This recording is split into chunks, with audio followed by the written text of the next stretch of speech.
Welcome to Desperately Seeking the 80s. I am Meg. And I am Jessica. And Meg and I have been friends since 1982. We got through middle school and high school together here in New York City, where we still live. And where we podcast about New York City in the 80s. I do Ripped from the Headlines. And I do pop culture. Jessica, I heard from Richard Grayson. Shut up. Nope, I will not shut up. You have been sitting on this? Yes. I am now dead. Okay, hit it. Hi, Meg. Thanks so much for alerting me to the podcast. It has a lot of episodes that I'm going to listen to because, well, I'm really interested in the subject matter, and you and Jessica are fun to listen to. To be honest, I delayed listening to it because I was afraid it would be really embarrassing, but it wasn't, and you said really nice things. And then he goes on a little bit about like, oh, did you find me this way or that way? And then he says, P.S. I don't think I ever had social anxiety disorder. I'm not shy and was always able to express myself in public without any fear of embarrassing myself. Just the opposite. I had another DSM diagnosis that didn't exist back in 1966 when at 15 I asked my parents to let me see a psychiatrist. Panic disorder. I hear you. I became agoraphobic because I had panic attacks. Traditional talk therapy with a psychiatrist who got his MD from NYU didn't help with the panic attacks, although it helped in a lot of other ways, and I only started to get better after my mother insisted he prescribed something in 1969 after I'd been in the house for months with the panic attacks getting worse. After about 6 weeks of taking the drug Triafil, a combination of tricyclic antidepressant and a tranquilizer, I started feeling better going out and started college. I now think panic disorder has a genetic basis, which is why I asked to see the psychiatrist who'd help my aunt. I used to get panic attacks in class, which is why I didn't want to go to college. I'd be a college professor for 40 years, right? All right. So isn't that cool? That is the most wonderful thing. I'm so happy that he reached out. Hi, Richard. And we've had another back and forth. He wrote something about Hands Across America that No, that I'm going to post because it's hysterical. So you have to go to Instagram to check that out. And what else? Oh, there was something else that he did that I wanted to share with you. Oh my God. His friend, Dennis, was a lawyer and he defended Daniel Rakowitz from Tompkins Square. I'll eat him up in Tompkins Square Park, Rakowitz. And he stopped being an attorney and opened the Crane Theater and KGB Bar. That is crazy. Which is where Alice goes. She goes and hangs at KGB Bar. And I think that our high school English teacher was published in the KGB Reader. Who? Mrs. Scott. Ah, yep. I wouldn't be surprised at all. No. So, yeah. So anyway, that's a story. I'm so happy that you reached out to him to tell him, and what a lovely encounter. And also, hey, great public service announcement about mental health, hygiene, and all of that stuff. Right. And I asked him if I could read what he said because, I want to get things right. Course. And he also said, thanks again. It meant a lot to me and I'm grateful for your interest and kind words. I love that. Well, it kind of made my week. Well, his diary entries made my week last week. So I think we're going to keep on digging in. I think he might be sort of like Alex. It's like a blog, except it happened a long time ago. So it's like a time capsule from the time. blog. Right, exactly. Yeah. No, he's an amazing resource. And I hope that we can continue to actually speak to him in person and not just have to read his diaries to get info. And this is actually what I can't say that I would have ever articulated that this was a hope of mine for this podcast, but just this conversation. Like conversations, not only conversations with other New Yorkers or people who appreciate New York, but this is a conversation that is now echoing through the ages. This is like the history of New York coming to life. I love it. Yay.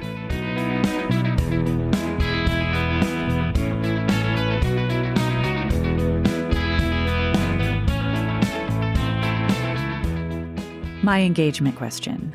Oh, I'm so excited. Is challenging. I'm less excited. I want you to tell me again and our listeners for the first time what happened to you on the subway last week. Oh, terrible. Okay. But also nice. Right. Tell us.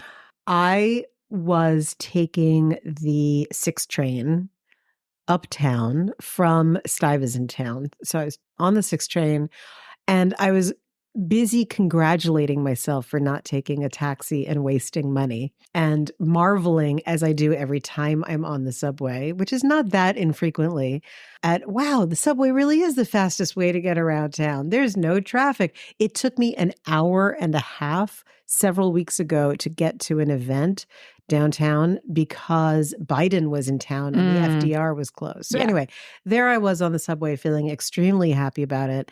My stop is 96th. So prior to that is what? 86th, then 77th, then 68th, then 59th. So I was between 59th and 68th Street stations and the car stops and all of the power goes out. And the power didn't go out instantly. It waited a second. And everyone in the car was like, oh shit. Yeah. And just because of their own, like, I need to go home. Yeah. And I was sitting down at the seat next to the door, but one over, next to an older woman who was very, very well dressed. She just looked kind of interesting. And I was like, oh, she looked kind of cool. She's wearing a mask, as some people were, some were not. As we were sitting there, people started to get restless. And after about 5 minutes, one of the operators on the subway car came out and said that someone was, and I quote, an unauthorized person was on the tracks and that we shouldn't worry because the train had not hit him. So everyone breathed a sigh of relief. And he was like, and we don't have the power on because we want the third rail to be off. It's so good that they let you know all that information instead of Which making is rare. you. Well, do you know I why? would think so. Do you know why? Because the PA system in my car was on the fritz. Okay. So they actually had to have a person come in, which they wouldn't normally have done anyway. But yes, it was great. And then we're all just sitting there sweating. And I wind up striking up a conversation with the woman next to me. And she turns out to be fascinating. And her husband was one of the biggest Italian art dealers in New York City and had galleries all over the world. And she described him as being like the great love of her life and that he was her second marriage and that on her second date with him, he proposed. And she was like, this is a crazy person. And she wasn't planning to ever get married again. And they got married. And she's like, it was the most incredible thing. And he had died about a year ago. And she used to be a journalist and she wrote his biography. And she was just telling me all of this amazing stuff. And we had this really warm, nice conversation. Back to being warm. We're all sweating in this subway car. And is it dark? It's dim. Okay. Then everyone from we were in the third car. The first and second car start moving backwards. And there's something on the PA and all I can hear is like fritzel, fritzel, fritzel, evacuate first car. And so as these people are coming back, we're all like, what's going on? What's going on? And the person had not been hit, but indeed had been electrocuted when he hit the tracks. So they were evacuating the first car so they could put the body on the car to have it go into the station first. Wow. And they didn't want anyone on the second car because obviously that's too close for comfort. And if there needed to be any, emergency services people, they'd have extra room. So that happened. The whole thing was maybe 2 hours.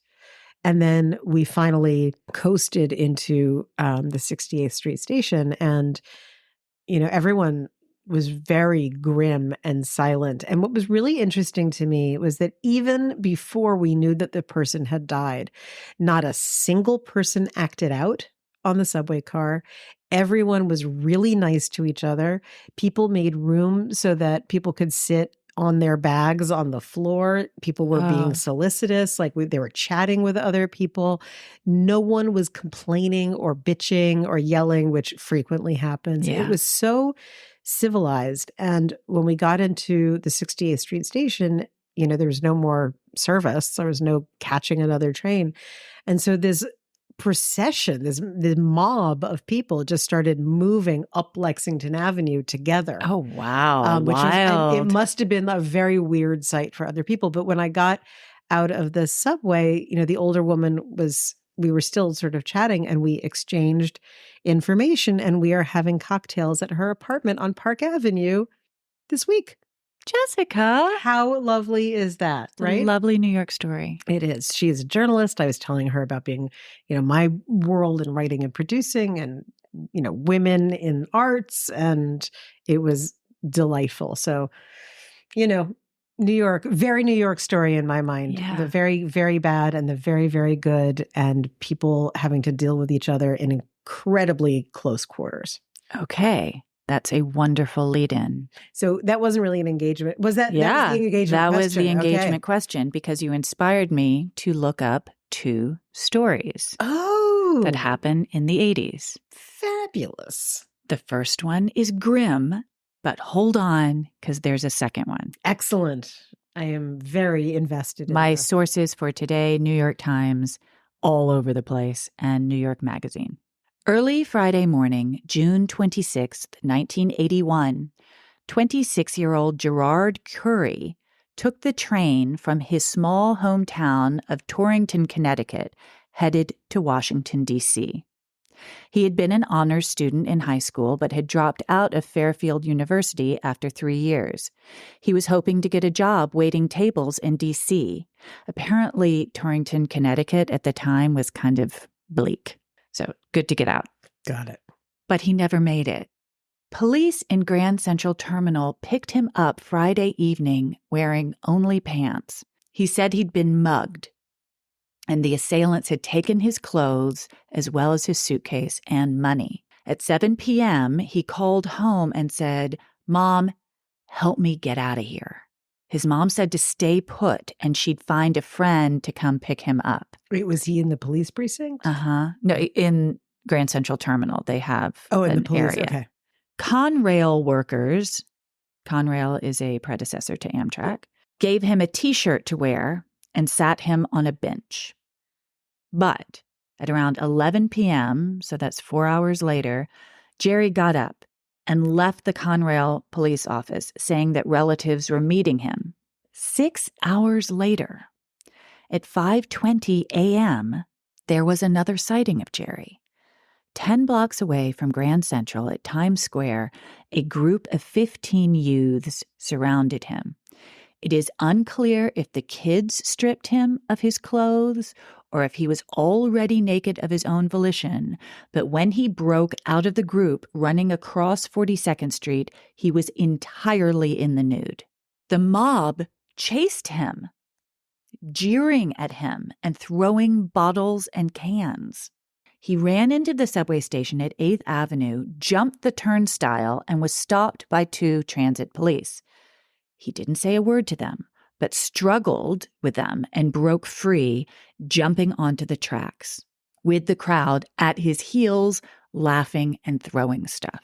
Witnesses say they watched Jerry grab the 3rd rail and flip backwards. Then he got up, took 6 deep breaths, and grabbed it again. This time, he collapsed. His autopsy showed no drugs or alcohol were in his system. And shockingly, the medical examiner said he didn't die from electrocution. His cause of death was listed as a heart attack due to fright. How crazy is this? I have 8 million questions. Okay, so what the fuck happened, Yes. right? Many at the time, this was national news. I mean, because this is 1981, New York, Fear City. This is evidence that New York is just a cesspool of horrible people, right? So many at the time used this horrible story to pillory New York, the heartless and cruel city that housed such deranged people who would strip a young man naked and chase him to his death, laughing at him the whole time. Quote, this is from an opinion piece in the Times. Quote, the mob of underdogs who acted like uncontrolled animals, nameless punks who live on trash and broken homes. Although a hideous description, really good writing. Sorry, it is. But wow. Right. And there were many witnesses to the callousness of the mob. Really? Yeah.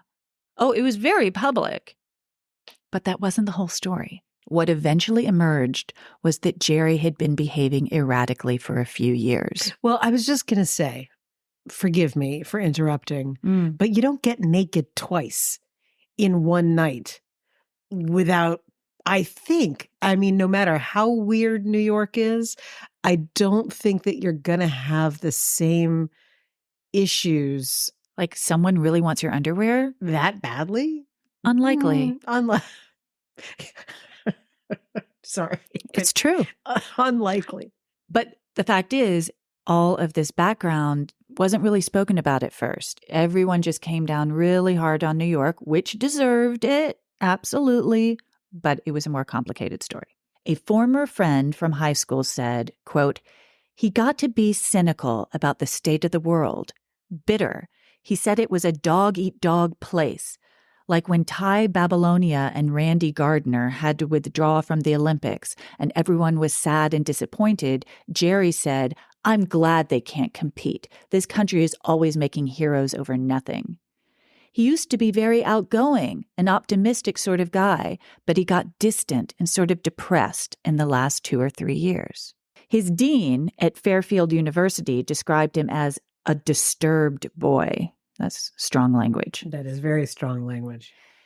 He had trouble choosing his curriculum. He wanted, quote, relevant courses, and apparently he got over-involved in the issues of other students. He, quote, identified with other people's problems.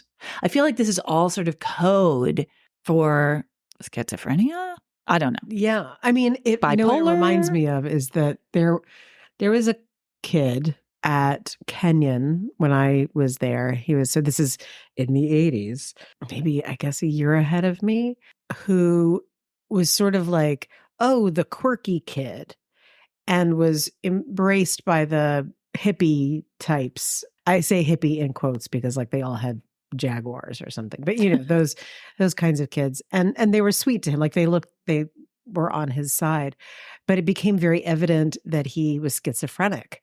And even at that times, we're talking about the 80s right now. Like no one just said, hey, this guy is schizophrenic and needs to not be on campus. And I remember I was telling my brother that he was like a known figure. And it's not a huge school by any means, but still like you couldn't miss him ever. And I remember saying to my brother, you know, I think literally he high-fived a building. And I was like, John, what do we make of this? And as we were tittering and we were just like, there's something radically wrong. And why is no one saying anything? And then years later, someone from Kenyon, I think they were in the Pacific Northwest, I can't recall, but saw him living on the street. And he had been one of the hippies, this guy, and sort of re-embraced him and helped him in, you know, whatever way that he could. But that's, you know, I think a very typical thing with young men. And there is a great book by Kurt Vonnegut's son about being that age, and which is the common age when schizophrenia hits. Mm-hmm. He was tripping on acid in the same moment in a boat in the middle of a lake when he had his schizophrenic break. Bad and timing. I was like, how do you ever come back from that? No, and what you're describing, I can think of quite a few examples myself. Not just things that I've experienced personally, but stories that people have told. Mm-hmm. The dean had suggested he seek psychological counseling. It is unclear if he ever did. So the death of Gerard Curry, who had earned the titles hardest worker and most influential in his high school yearbook, remains a mystery. His brother told the Times, quote, whether or not after being accosted, beaten, stripped, and abandoned in New York City, he was in control of his faculties, I could not say. I certainly would have freaked out after that. Ready for story number 2? Can I lie down for a second? It's just so sad and so grim. I mean, could you imagine being naked on the streets of New York? And being chased. I mean, I can't think of anything that would bring on a psychotic break more than that. Right. I'm ready for number 2. Okay. Much happier ending. Oh, please. On Thursday, June 7th, 1979, 17-year-old Renee Katz was late for school. She lived in Flushing, Queens, and was on her way to the High School of Music and Art, which in the 70s, as we've discussed on this podcast, was on 135th Street and Convent Avenue. She was an acclaimed flautist and soprano and was days away from graduating. She was planning to attend the New England Conservatory of Music in the fall. Nice. Renee was reading King Lear on the subway that morning. She fell asleep and missed the stop to transfer to the 1. So she exited the train and waited for the E to take her back 1 stop. While she was standing on the platform, someone pushed her onto the tracks in front of the oncoming train. Jesus, Meg. She instinctually rolled to the left, and that's what saved her life. Unfortunately, it didn't save her hand. She was pinned between the train's second car and the platform overhang.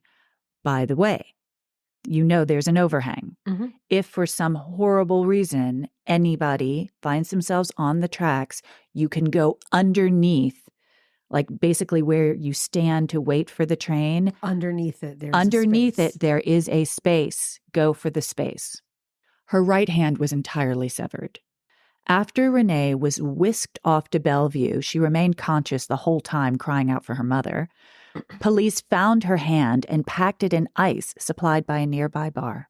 The operation to reattach it began at 10:30 a.m. and took 16 hours and a 12-member surgical team. It was a success. Oh, my God. But she was no longer able to play the flute professionally. Do you remember this story? I do. It was big friggin' news. Maybe your parents shielded you from this. I might have been shielded. Yeah. Fortunately, she still had her voice. I was just going to say she was also a soprano, so she had that. She has gone on to have a vibrant cabaret career here in New York, and I will post all about it. Yay! Is she still performing? Yes, very much so. All right. Quote, I decided to focus not on what I lost, but what I was lucky enough to keep. And I decided to focus on my voice, my salvation, and I feel really blessed that I can sing. You might have a question about who pushed her. Well, if I can recover my senses, yes, I would like to know. I mean, although how frequently do we even find out who these lunatics are? Exactly. Because it's really easy to just disappear. Push and move. Yeah, push and move, disappear in the mass of people. 26-year-old Alan Curtis Lewis, a mail clerk in the CBS mailroom on 51st Street, who had a history of sexually based crimes. Public lewdness and subjecting another person to sexual contact without the person's consent. Groping? I don't know. I don't know what those things mean. I think that covers a lot of sins. Yeah, it does, right? Well, anyway, he was questioned after someone called a police tip line. Alan failed a polygraph. And then he confessed to pushing Renee. The police said, we have reason to believe that he was particularly upset and frustrated on the day of the attack. Do we know why? No. Okay. The jury, and this is why I didn't do a deep dive on this, because the jury deliberated for 4 days at his trial for attempted murder. They threatened to deadlock, but ultimately they found Alan Curtis Lewis not guilty. By reason of cuckoo? No. Ooh. The jury concluded the police had coerced his confession, and no one else has ever been arrested for the crime. Another mystery. I think that the moral of this entire section of the podcast today is don't go in this. No. Do you want to hear some stats? Yes, I do. Subway felonies, and felonies are rape, murder, robbery. Subway felonies in 1981, 15,295. In 1997, 4,010. Interesting. And in 2022, 2,000. But that was up 30% from 2021. So we are experiencing an uptick. It is dangerous out there. It is when people say, oh, it's like the 80s. No, not so much. It's not like the 80s, but everyone has an absolute right to recognize and respond to the fact that it's worse than it was in the last few years. I think it's entirely reasonable to just have a, no felony at all policy as an individual. Is there crime? Yes, there's crime. Is there more? Yes, there's more. Ergo, I'm frightened. That's fine. Yeah. I think that trying to shame people out of being frightened is one of those like it is a weird kind of like, if you can make it here, you can make it anywhere. If you're afraid of the subway, you're a wimp. No. I mean, granted, the difference between 14,000 and 2,000, that's a big difference. It's but massive. I'm just saying massive. that you can draw your own line about Absolutely. what is reasonable. Also, we do have an expectation of it being safe now, as we should. I mean, we should be allowed to travel safely around the city. That should be an expectation that we have. Correct. And, post-COVID, there have been a lot of social ills and a lot of challenges for people who were most likely already on the edge, and economic problems and, whatever. And mental illness. Personal problems. Yes, that just push mental illness forward. When you said that this was a really famous case, and, do I remember, for some reason, what popped into my head was, do you remember, I think it was Midtown, like there was a guy roaming around and going into the subways, hitting people in the head with a brick. Do you remember that one? Was that in the 80s or more recently? I can't. I mean, you know what? Time has collapsed for me. I have no idea when anything happened. But I remember that there was like a guy who was crushing women's heads with a brick. It was so horrible. Fucking insane. It is interesting to me. I mean, okay, this guy was found not guilty and all that, so I'm not going to assume that he was guilty. But do I think that was a sexually based crime? Yeah, I do. I think pushing a woman into the tracks is most probably out of some sort of sexual frustration. She's an unbelievably lucky and smart young woman. And when you say instinctively rolled to the left. She didn't know about the overhang. Some sort of survival instinct kicked in, and she's considers herself incredibly lucky. I mean, she is incredibly lucky. That's and she had amazing. A nurse too who was really good at coaching her through her recovery and just saying, think about the things you can do, every day, just getting stronger and stronger. So did she regain, even though she couldn't play the flute, did she regain use of her hand? Yeah, she can play the piano. Get out. Yeah. I mean, I don't know if it's concert quality. Well, look, I mean, it doesn't matter. She could, but it's cabaret quality. I mean, the fact that she can move her fingers full stop is damned incredible. Yeah. Her hand, can you imagine getting the hand, like being the one like, hi, I'm in a bar. Can I have a bag of ice for this hand? That's freakish. Yeah. And that's a good New York story. And now we get to post about her cabaret performances. Go Renee. Yes. Well, we should attend one. Yeah. Where does she play for the most part? Pangaea, Don't Tell Mama. Really? Mm-hmm. Nifty. Well, let's tell all our listeners. Exactly.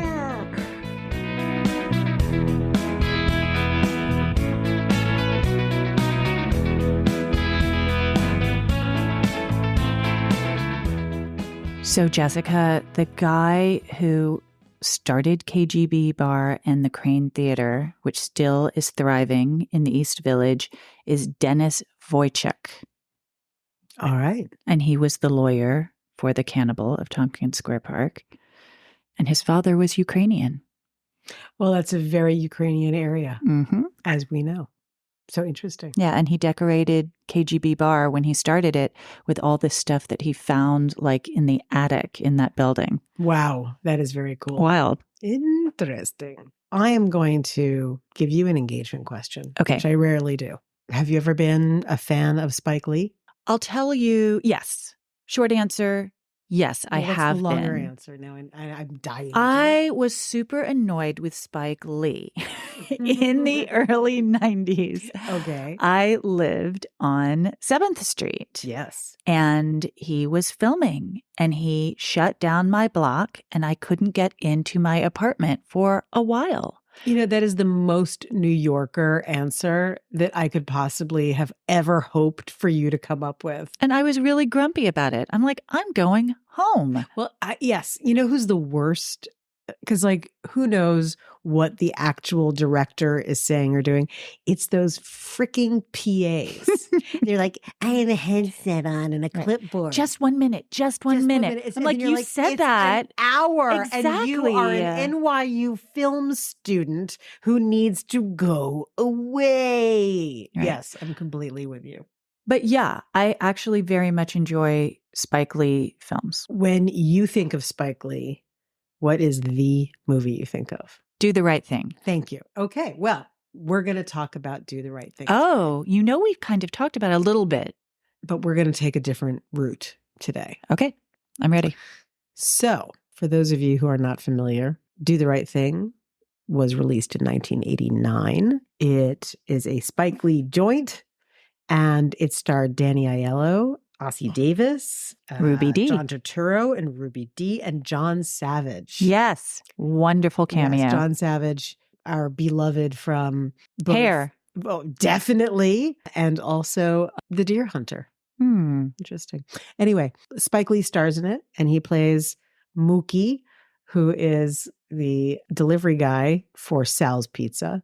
And the plot of the movie basically is it all takes place during a hot day in Brooklyn. It's a mostly Black neighborhood. So John Savage is like the white guy who sort of represents gentrification, who has a building there.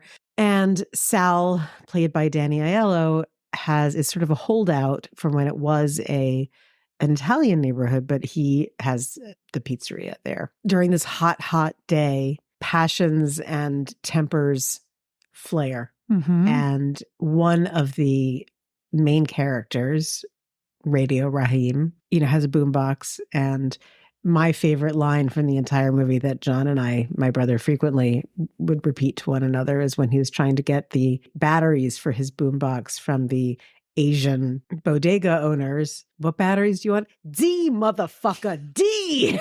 This is my all-time favorite. So Radio Raheem, on this horrible hot day, there winds up being a fight, a fracas at Sal's Pizza because, among other things, Sal only has Italian Americans on his wall of fame. Mm-hmm.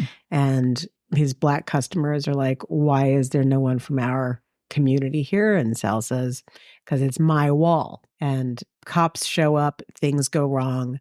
Radio Raheem is put in a chokehold, which is a move that we're very familiar with on this podcast, using his billy club, and he kills him. Yeah. Even though, the cop who does it, his partner is horrified, but they bundle Radio Raheem's body into the back of the squad car and they go off. And then the racial tensions in the neighborhood, which are played out throughout that whole day through Sal and Mookie and the other residents of the neighborhood, they then have to figure out how they're going to rebuild and move forward. Spike Lee dedicates the film to the families of victims of racial violence in New York City, including Michael Griffith, Michael Stewart, who we've talked about, Edmund Perry, Eleanor Bumpus. Now, who is Michael Griffith? I thought I'd talk a little bit about what happened in Howard Beach. All right. Howard Beach is in Queens and a primarily white neighborhood. A car with 4 Black men in this car drive into Howard Beach. I think that one of the guys was going to get a paycheck and the car broke down. They are immediately, the guys in the car are accosted by a white gang.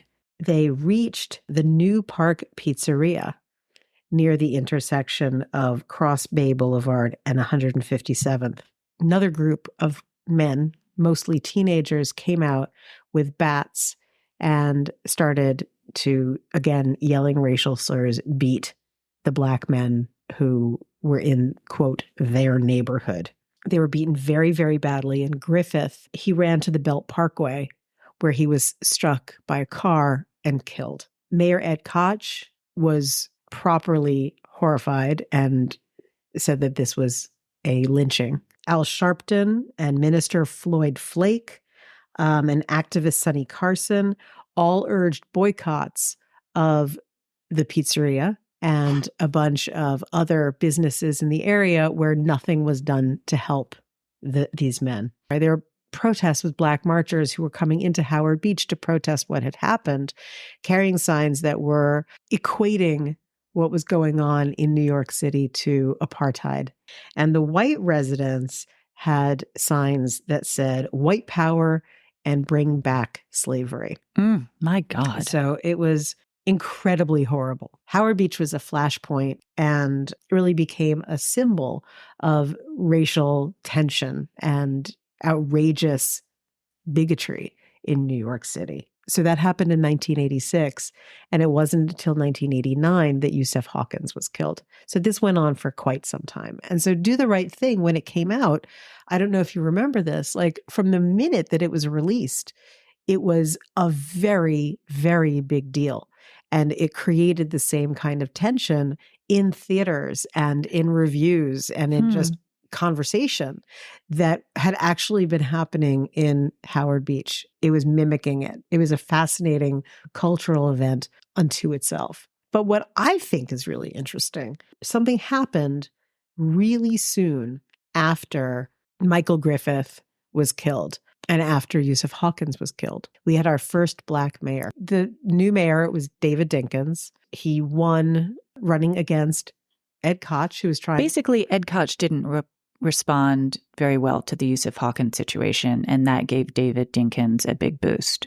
As we also know from this podcast, the city had really been in this grip of poverty and crime and housing crisis that Ed Koch was really trying to address in his way, but things were still severely fucked up. And so David Dinkins was embraced, and Black voters came out and actually were like, yes, let's get him into office. That period from 1966 to 1991 was called the Long Crisis because it encompassed all of the things that I just described, plus AIDS in New York City and all of these social ill, race riots, drugs that we've talked about, people eating each other in Hopkins Square Park. Dinkins was a political animal. He was really, really smart. And he was part of the, George Carver Democratic Party in Harlem and worked his way through the non-white political system of the city. And people were so sick of what had been going on that anyway, he edged out Ed Koch. Dinkins was the one who eradicated Ed Koch's melting pot concept and said that the city was a gorgeous mosaic. And he says that he's going to be the mayor for all of the people. New Yorkers, though, were extremely angry at the time. They were furious. And what they wanted was someone who was going to reflect their anger. And that anger, as we see in Do the Right Thing, was not going anyplace. It was only simmering and it was building. And Dinkins, who did really, really good stuff during his time as mayor, was not an incendiary character. No, he's not. He was cerebral. He was quiet. Dinkins was excoriated for not responding to Crown Heights. What that did, and we'll talk about Crown Heights on another podcast, but what that did was it opened up, it gave a toehold to our old friend Rudy Giuliani. And that was how Dinkins became a one-term mayor and Giuliani. And that does make sense. I do absolutely recall people feeling like Dinkins was kind of like Carter. He was like a nice guy who probably did his job, but certainly wasn't, as you're pointing out, responding to the energy that the city had at the time. Exactly. And in fact, Giuliani, using a signature Giuliani move, again, like people from New York saw Trump coming. Anyone who referred to Giuliani as America's mayor after 9/11 really needed a foot up their ass, because this is the kind of thing that Giuliani did. And I'm going to just read now, because if I try to describe it, I'll become incensed and nonsensical. So What are you quoting from? I'm quoting from Politico. In the fall of 1992, Giuliani kicked off his second campaign for mayor by egging on a frightening, drunken riot of thousands of cops at City Hall with a profanity-laced rant while they cheered, yelled racist epithets, vandalized passing cars, insulted city council members to their faces, and held up obscene signs calling Dinkins a washroom attendant. Oh my God. Among other things. Giuliani and Dinkins were two sides of the same coin of New York City. Dinkins looking for a respectable, cerebral approach to solving problems, and Giuliani totally tapping into the rage of the city. And then having a run as mayor where he continued to show exactly who he was. Do you remember how this I know about, how he tried to close the Brooklyn Museum? The dung-adored Madonna that Giuliani once tried to ban was donated to MoMA by Steve Cohen. It was a Black Virgin Mary beside elephant dung. That was it. That was the artwork. And he stated very openly that as a Catholic, that was not okay with him. And as a result, he tried to close the Brooklyn Museum, which was crazy, complete insanity and a precursor of many, many, many further insane rants. Anyway, the point of this and why I was intrigued, I was going to just talk about Dinkins as the first Black mayor. And I thought, part of Koch's shtick with, how am I doing? He saw himself as being so much like one of the people who was also guiding the people. I think he had this very inflated sense of self that he was all things to everyone, everywhere within the city. And his perspective just got skewed. And I think that, you have a political career for as long as he did, for God's sakes, it was like 30 or 40 years in New York politics.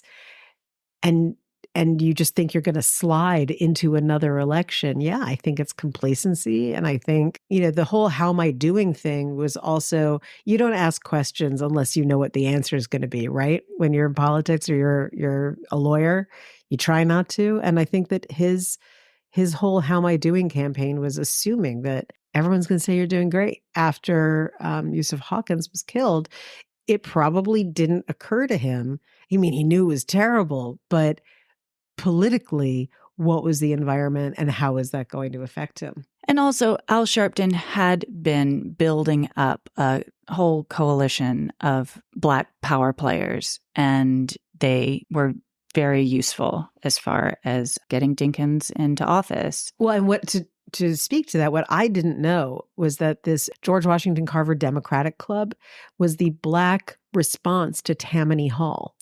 And Tammany Hall, which had existed since the 19th century, which is really the king-making machine of New York politics, basically, unless you were white and preferably Irish, you didn't stand a chance. And that's, New York cops, there was sort of an assumption and it was quite right that for a very long time, if you were a cop, you were white and Irish. And that's where all of that power came from. And still, police commissioners until relatively recently were white Irish guys, but they were excluded from that. And quite rightly, they said, fine, we'll do our own. And that is the machine that a lot of the men that we've been talking about have been, brought up in or promoted by. And what I also think is really interesting is that Giuliani, we all know now that he's a complete garbage human. And I say human, tentatively. I'm not really convinced entirely. He sort of slithers out of whatever hole he's in to grope someone or to whatever fucking nonsense he's up to. It makes me wonder, because of also how Dinkins only had one term, how much Dinkins' win of that mayoral race was really about him or about a turn in the tide of racial politics in the city, or was it really just get away from Koch and that simmering rage was still there? And I also, this is now entirely my opinion, which may be worth zero, but racist white New Yorkers were really probably not very happy with the show of strength that was coming out of, the Sharptons and out of Harlem at the time. Giuliani was a perfect way to put down an iron fist and say that gorgeous mosaic does not get to stick around too long.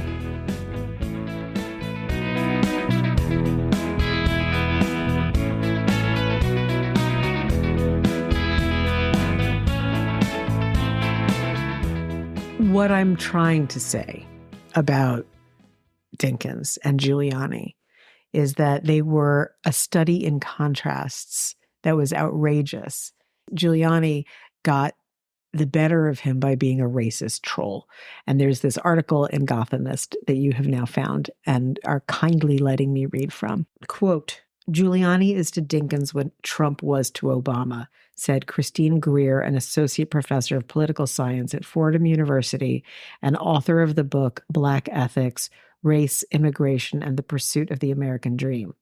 Someone who trolled a Black man who had way more class, dignity, education, and intelligence constantly incited racist tropes to distract from the fact that this Black person was actually doing a solid job. While Dinkins entered office with a promise of racial healing and an embrace of what he called the city's gorgeous mosaic, he ran headlong into an economic recession, high crime rates, and racial strife, including the 1991 Crown Heights riot, where protesters took to the streets after a Hasidic driver hit and killed an African-American boy. A rabbinical student was also killed during the protests. Crown Heights was seized upon by Giuliani, who was such a constant critic of the Dinkins administration, he even joined thousands of off-duty police officers who surrounded City Hall in September of '92, rioting against the sitting mayor. More grossness. Is that a completely legit political analysis? More gross. More grossness from the usual suspects of grotesqueness. So what is our tie-in today? We've got subway violence. You might have already done the tie-in. I'm feeling grim today. I'm not feeling very, very fun or peppy.